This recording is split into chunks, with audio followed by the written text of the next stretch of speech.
जय हिंद दोस्तों, my name is Kritika Sahu. Ghatna Chakra की सीरीज में आज हम कवर करेंगे मौर्यन एज एंड उससे रिलेटेड क्वेश्चंस एंड आंसर्स। उसके पहले हम सम इम्पॉर्टेंट फैक्ट्स देख लेते हैं regarding Mauryan empire. So let's get started. सबसे पहले टाइमलाइन देख लेते हैं। लास्ट चैप्टर याद करिए। एज पर Buddhist and Jain text 16 mahajanapada थे, ठीक है। उन 16 में से मगध जो था वो एक स्ट्रॉन्ग एम्पायर बन के उभरा।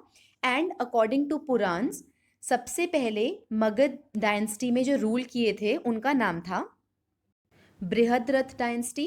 एंड बृहद्रथ डायनेस्टी को जिन जो फाउंडर थे वो थे बृहद्रथ और उनके सन थे जरासंध। इन दोनों ने मिलके बृहद्रथ डायनेस्टी को चलाया, जिसका कैपिटल था राजगिर या फिर गिरिवराज भी बोला जाता है उसको, ठीक है। सबसे पहले कौन थे? बृहद्रथ डायनेस्टी जो मगध पे राज किए थे। उसके बाद हर्यांक डायनेस्टी जिसको स्टैब्लिश किया था बिम्बिसार ने, ये हमने लास्ट चैप्टर में पढ़ा है। उसके बाद में शिशुंग डायनेस्टी, फाउंडर थे शिशुंग। नंदा डायनेस्टी, महापद्म नंद जिनको उग्रसेन भी कहते हैं, ये हमने लास्ट चैप्टर में अच्छे से डील किया है।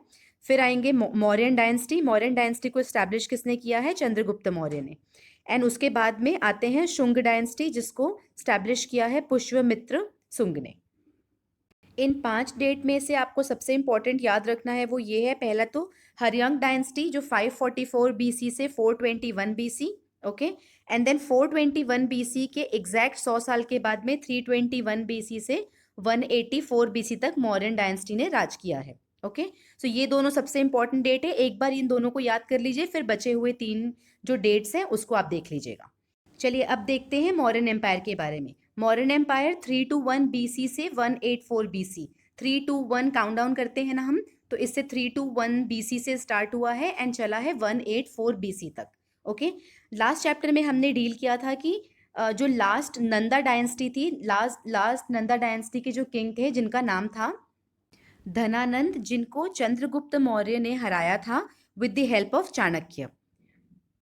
उसके बाद Chandragupta Maurya became the first king जिन्होंने जो फ्रेगमेंटेड एम्पायर थे आसपास के उन सबको कंसोलिडेट किया और इन सबको मिला के एक वास्ट एम्पायर खड़ा किया जिसकी एक्सटेंशन थी ईरान तक, okay. So we can say that Chandragupta Maurya was the first one to establish a unified Indian political system. He was the first one to consolidate all the fragmented kingdom और एक सबसे बड़े सबसे वास्ट एम्पायर की establishment किया और एक unified Indian political system को भी खड़ा किया। He was the one, but he was not alone. उनके पीछे जो सबसे बड़ा सपोर्ट था उनके prime minister, adviser and chief priest जिनका नाम था चाणक्य। चाणक्य का दूसरा नाम है कौटिल्य और बचपन में चाणक्य का नाम था विष्णुगुप्त, ओके। पर और उन्होंने लिखा था, he was basically a pioneer scholar of political system. Political system के सबसे पहले गुरु माने जाते हैं और जिन्होंने अर्थशास्त्र लिखा था, Arthashastra being the oldest book of political condition of India. So इनकी मदद से चंद्रगुप्त मौर्य ये सब चीजें अचीव कर पाए। देखिए मैप की मदद से देखते हैं। पिक्चर नंबर 1, मैप नंबर 1 बताता है कि मगधा एम्पायर कितना था, द ब्लू पोर्शन वाला। पिक्चर नंबर 2 बताता है कि नंद डायनेस्टी के टाइम पे इसकी कितनी एक्सपेंशन हुई थी। पिक्चर नंबर 3 ये वो एरिया है जब चंद्रगुप्त मौर्य ने मौर्यन एम्पायर फॉर्म किया था आफ्टर कंसोलिडेशन। और फिर चंद्रगुप्त मौर्य के देखिए टूवर्ड्स द वेस्ट जब ईरान तक पहुंचे थे हम, तो पिक्चर नंबर 4 वो बताता है वो वाला expansion. Picture 5 Mauryan empire under Bindusara, Bindusara के समय पे देखिए ये है। बट अगर आप उड़ीसा वाला पार्ट देखेंगे, कलिंग वाला पार्ट, तो Kalinga was an independent region Bindusara के समय पे, जिसको फाइनली पिक्चर नंबर 4 में अगर आप देखेंगे तो all over India including Kalinga वाला जो पोर्शन है ये सब अशोका के समय पे मौर्यन एम्पायर के अंडर आ चुका था। चंद्रगुप्त के समय पे एक राइटर थे जिनका नाम था विशाख दत्त। विशाख दत्त की 3 ऐसी पुस्तकें हैं जिन जिन पुस्तकों में चंद्रगुप्त मौर्य के समय पे जो एम्पायर था और उनके बारे में बहुत सारे डिटेल में जानकारी दी गई है। उन पुस्तकों के नाम हैं, पहला है मुद्र रक्षसा, दूसरा है देवी चंद्रगुप्तम एंड तीसरा है अभिसारी बंदितकम। तो ये जो तीनों पुस्तकें हैं, these 3 books provide information regarding Chandragupta Maurya. और जो मुद्र रक्षका बुक है, उसमें ये पता चलता है कि जो चंद्रगुप्त मौर्य के जो फादर थे वो थे नंदराज। नंदराज जो थे चंद्रगुप्त मौर्य के फादर, ये हमें मुद्र रक्षसा बुक से पता चलता है। इनके राइटर कौन है? विशाख दत्त। विशाख दत्त इनके राइटर हैं। चंद्रगुप्त मौर्य को संद्रकोतस एंड आंध्रकोतस भी बोला जाता था। देखिए जो नाम है संद्रकोतस, ये बेसिकली हमें मिलता है ancient Greek and Latin accounts में, ओके, एंड जिसको विलियम जोन्स ने, विलियम जोन्स जो कि एशियाटिक सोसाइटी ऑफ बंगाल के फाउंडर थे, एशियाटिक सोसाइटी ऑफ बंगाल के फाउंडर विलियम जोन्स, इन्होंने फर्स्ट टाइम रिकग्नाइज किया था कि Sandrocottus is none other than Chandragupta Maurya. So Chandragupta Maurya को क्या बोलते थे? संद्रकोतस इन आंध्र। और जो नाम है आंध्रकोतस, आंध्रकोतस बेसिकली जो बुक लिखी गई है एरियन एंड प्लूटार्च के द्वारा, उसमें हमको आंध्रकोतस नाम देखने को मिलता है, and Androcottus is none other than Chandragupta Maurya himself.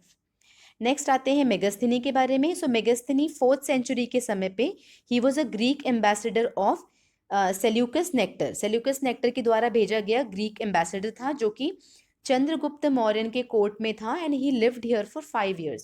ये 5 साल चंद्रगुप्त मौर्य के कोर्ट में प्रेजेंट था, एंड इन्होंने यहाँ पे रह के पूरे एम्पायर की स्टडी की, और उसके बाद उन्होंने सारा डिटेल्स एक बुक में लिखा। उस बुक का नाम था इंडिका। याद रखिएगा, बुक इंडिका बहुत इंपॉर्टेंट है, एंड जिसके राइटर हैं मेगस्थनी। एज पर इंडिका जो पाटलिपुत्र था, ओके, उनके बारे में कुछ डिटेल दिया है उन्होंने। तो जो पाटलिपुत्र था, it was govern by 30 members municipal council. Municipal council हुआ करती थी जो जिसके अंदर 30 मेंबर हुआ करते थे। Along with that 6 main committees हुआ करती थी। There were 6 main committees, and हर एक कमिटी में 5 मेंबर हुआ करते थे, ओके। उसके बाद जो सेल्स टैक्स था, जो भी हम बेचते थे, वो टैक्स था 1/10 ऑफ द अर्निंग। जितना भी हम अर्न करते थे उसका 1/10 पार्ट हमें सेल्स टैक्स के रूप में गवर्नमेंट को देना होता था। इसके बाद लिखा है उन्होंने कि जो अस्तिनोमा है, अस्तिनोमा वर बेसिकली टाउन ऑफिशियल्स जो कि लॉ एंड कस्टम को देखा करते थे, ओके। नेक्स्ट है जो इंडियन सोसाइटी है, दे वर डिवाइडेड इनटू 7 कैटेगरीज। इनके अकॉर्डिंग, इंडिका के according, Indian society was divided into 7 categories. यहाँ पे स्लेवरी प्रैक्टिस नहीं होती थी, इंटरकास्ट मैरिज अलाउड नहीं, इंटरकास्ट मैरिज अलाउड नहीं था, एज वेल एज जो भी लोग थे वो अपने ऑक्यूपेशन को चेंज नहीं कर सकते थे। जो ऑक्यूपेशन था उसका जो डिवीजन था वो एकदम रिजिड था, और उसके no one can actually change and no one can go to different profession. ये सारी डिटेल्स हमें मिलती है इंडिका बुक से, जिसको लिखा था मेगस्थनी ने। नेक्स्ट है अकॉर्डिंग टू प्लिनी, जो कि किंग ऑफ टॉलमी 2 थे, ओके। इनके जो किंग थे, इनके अकॉर्डिंग जो फिलाडेल्फिस ऑफ इजिप्ट थे, जो इजिप्ट के फिलाडेल्फिस थे, इन्होंने डियोनसियस को भेजा था एम्बेसडर टू मौर्यन कोर्ट, ठीक है। फिलाडेल्फिस ऑफ इजिप्ट ने डियोनसियस को भेजा था ambassador to Mauryan court. Next आते हैं हम अशोका के बारे में। देखिए अशोका के लिए according to Buddhist text, Ashoka was appointed as a viceroy of Avanti. Avanti जिसकी कैपिटल थी उज्जैन। याद करिए, हमको जैन मॉन्क याद रखना था जो वन में रहते थे, राइट। सो अवंती उज्जैन के वाइसरॉय थे अशोका, उनके फादर के टाइम पे। फिर 269 बीसी में, 269 बीसी में he sat on the throne, और इन्होंने जो टाइटल अज्यूम किया था वो था देवनामपिया एंड देवना पियदासी। देवनामपिया एंड देवना पियदासी, जिसका मतलब होता है beloved of god. Now according to Sinhalese text, Sinhalese मतलब श्रीलंकन टेक्स्ट, उन टेक्स्ट के नाम थे Dipavamsa and Mahavamsa. According to Dipavamsa and Mahavamsa, जो 3rd बुद्धिस्ट काउंसिल हुआ था जिसको अशोका ने ऑर्गेनाइज किया था पाटलिपुत्र में, ये इन्फॉर्मेशन हमें श्रीलंकन टेक्स्ट से देखने को मिलता है। इसके अलावा और भी इंफॉर्मेशन है जो अभी तक हमको राउंड अबाउट 14 अशोकन इंस्क्रिप्शन मिले हैं, जो मोस्टली लिखे गए हैं प्राकृत लैंग्वेज में, एंड मोस्टली जिसकी स्क्रिप्ट है ब्राह्मी स्क्रिप्ट। ये हम मोस्टली बोल रहे हैं, बट अदर हमको क्रॉस्तियन अरामिक स्क्रिप्ट भी हमको देखने को मिला है, जैसे कि शाहबजगरही एंड मनसेहरा, ये जो दोनों इंस्क्रिप्शन थे ये क्रॉस्ती स्क्रिप्ट में लिखे गए हैं। एक ऐसा इंस्क्रिप्शन है जिसमें बहुत कुछ समझ में तो नहीं आया उसमें क्या लिखा हुआ है, 1 र्यून्स इंस्क्रिप्शन जो कि अशोकन टाइम का ही है, वो है हमारे अरामिक स्क्रिप्ट में। एंड जो कांदार इंस्क्रिप्शन है वो बाइलिंगुअल है, Greek and Aramaic inscription use किया गया है। करंट डे इंडिया का ऐसा कौन सा पार्ट था जो मौर्यन एम्पायर में शामिल नहीं था? तो उसका लिस्ट है श्रीलंका, चोला, पांड्या, सतियापुत्त, केरलापुत्त एंड ताम्रपारणी। ताम्रपारणी बेसिकली एक रिवर है जो श्रीलंका के पास में है। हम इसको मैप की मदद से देखते हैं। ये देखिए, ये मैप जो है इंडिया का, ये शो करता है कि अशोकन एम्पायर में 250 बीसी के अराउंड कौन कौन से इंडिया के ऐसे पार्ट थे जो कि अशोकन मॉडर्न एम्पायर में शामिल थे। तो आप देखिए, टूवर्ड्स दी साउथ चोला, पांड्या, सत्यपुत्त, केरला और श्रीलंका, ये उनके पार्ट नहीं थे। अपार्ट फ्रॉम दैट अगर आप नॉर्थ ईस्ट रीजन में भी आ जाएं, आसाम के पास वाला पोर्शन, वो भी अशोकन एम्पायर में इंक्लूडेड नहीं था। कुछ एडिशनल इन्फॉर्मेशन, 1837 में जेम्स प्रिंसेप फर्स्ट स्कॉलर थे जिन्होंने अशोकन इंस्क्रिप्शन को डिसाइफर किया, जो कि ब्राह्मी स्क्रिप्ट में लिखा गया था। ब्राह्मी स्क्रिप्ट को उन्होंने डिसाइफर किया था। नेक्स्ट है जो ख्रोस्ती स्क्रिप्ट है, ये लेफ्ट टू राइट लिखी जाती है। देन 13th रॉक एडिक्ट, जो कि अशोका का 13th रॉक एडिक्ट है, उसमें हमें जानकारी मिलती है कि जो कलिंगा वॉर था उसके जो डिटेल्स हैं, उसके एविडेंसेस हमें 13th रॉक एडिक्ट में मिलते हैं। Now according to Sohgaura copper plate inscription, इस पे हमें मिलता है कि फेमाइन से बचने के लिए दे यूज टू प्रिजर्व ग्रेन्स। इसके अलावा एडिशनल इन्फॉर्मेशन में ये भी है कि जो मौर्यन थे, they never granted any land on the basis of religion. Religion के बेसिस पे उन्होंने लैंड ग्रांट नहीं किया था। Land grant on the basis of religion started Satavahana period से। Satavahana were the first one to do so. Next है last Mauryan जो king थे वो थे बृहद्रथ। ओके, बृहद्रथ जिनको असैसिनेट किया गया था उनके कमांडर के द्वारा, जिनका नाम था पुष्यमित्र सुंग। पुष्यमित्र सुंग। सो मौर्यन स्टार्ट कब हुए थे? देखिए, काउंटडाउन स्टार्ट हुआ था 3 to 1 बोल के, वहां से लेके 184 बीसी तक। सो 184 बीसी में पुष्यमित्र सुंग, जो कि कमांडर थे लास्ट मौर्यन किंग के, बृहद्रथ के, जिन्होंने उनको असैसिनेट किया था और फिर उन्होंने थ्रोन पे बैठे थे। पुष्यमित्र सुंग जो थे वो ब्राह्मण थे। ओके, और उस समय पे Kshatriya use to sit on the throne. तो अगर किसी ब्राह्मण को किंग बनना होता था तो वो अश्वमेध यज्ञ, काइंड ऑफ एनिमल सैक्रिफाइस और बहुत बड़ा यज्ञ होता था, उसे कराना पड़ता था। सो उन्होंने इन टोटल 2 अश्वमेध यज्ञ कराए before he can sat on the throne. And इन यज्ञ को ऑर्गेनाइज किसने किया था? इनको ऑर्गेनाइज किया था पतंजलि ने। Patanjali is the same one जिन्होंने महाभाष्य को लिखा है, महाभाष्य नामक बुक को लिखा था। एंड जो लास्ट किंग थे शुंग डायनेस्टी के, वो हैं पुष्यमित्र, सॉरी, जो लास्ट किंग हैं वो थे देवभूति सुंग। विद दिस हम अब स्टार्ट करते हैं questions and answers Mauryan empire के, जो कि घटना चक्र में दिए गए हैं। पहला क्वेश्चन है, first Indian empire was established by Chandragupta Maurya. Next question, which among the following is India's old dynasty? देखिए, वैसे तो ओल्ड डायनेस्टी हमने पढ़ा है कि बृहद्रथ थे, उसके बाद हर्यांकाज आए थे, पर जो भी ऑप्शन हमें दिए गए हैं उसके according Mauryans will be the correct option for this particular question. Next है, Chandragupta Maurya figures promptly in which book? So Vishakha Datta ने जो बुक लिखी गई थी जिसका नाम था मुद्र रक्षसा, मुद्र रक्षसा को ऑथर किया था विशाख दत्त ने, जो करेक्ट ऑप्शन है। इनकी बुक के द्वारा हमें चंद्रगुप्त मौर्य के एम्पायर के बारे में इंफॉर्मेशन मिलती है। एंड जो धुंधी राज थे, Dhundhi Raj has written a commentary on Mudra Rakshasa. इस बुक की जो कमेंट्री है वो इन्होंने लिखी है। इसके बारे में हमने पढ़ा है ऊपर। Who recognized Chandrakottas as Chandragupta Maurya? William Jones. इसके बारे में मैंने आपको डिटेल में ऊपर पढ़ाया है। नेक्स्ट है, who was the following mentions about the meetings of Chandrakottas which was Chandragupta Maurya and Alexander the Great? इन दोनों की मीटिंग हुई थी, और इनके मीटिंग के बारे में किसके बुक में, किसके रिकॉर्ड में लिखा गया है? तो जस्टिन नामक एक राइटर थे जो कि एक ग्रीक राइटर थे। So option number B, Justin, who was a Greek writer, इन्होंने अपनी बुक में डिस्क्राइब किया था कि meeting between Chandragupta Maurya which was Chandrakottas and Alexander the Great. Who was called as Chandrakotas by Justin, the Greek writer? It was Chandragupta Maurya. Kautilya was the prime minister of Chandragupta Maurya. वो prime minister के होने के साथ साथ एक adviser भी थे, along with that वो चीफ प्रीस्ट भी थे चंद्रगुप्त मौर्यन एम्पायर के अंदर। उनको Kautilya, Chanakya as well as Vishnugupta भी बोला जाता है। By which name was Chanakya known in his childhood? Vishnugupta. Same question, another name of Chanakya was Vishnugupta. Next question है the Arthashastra of Kautilya is a, it is basically a book on principle of government, है ना. Government कैसे चलाया जाए, राज्य को कैसे लाया जाए, रूल कैसे होना चाहिए, रूलर कैसे होना चाहिए, पूरे पॉलिटिकल सिस्टम कैसा होना चाहिए, ये सारा कुछ अर्थशास्त्र में लिखा. डिटेल्स देखते हैं.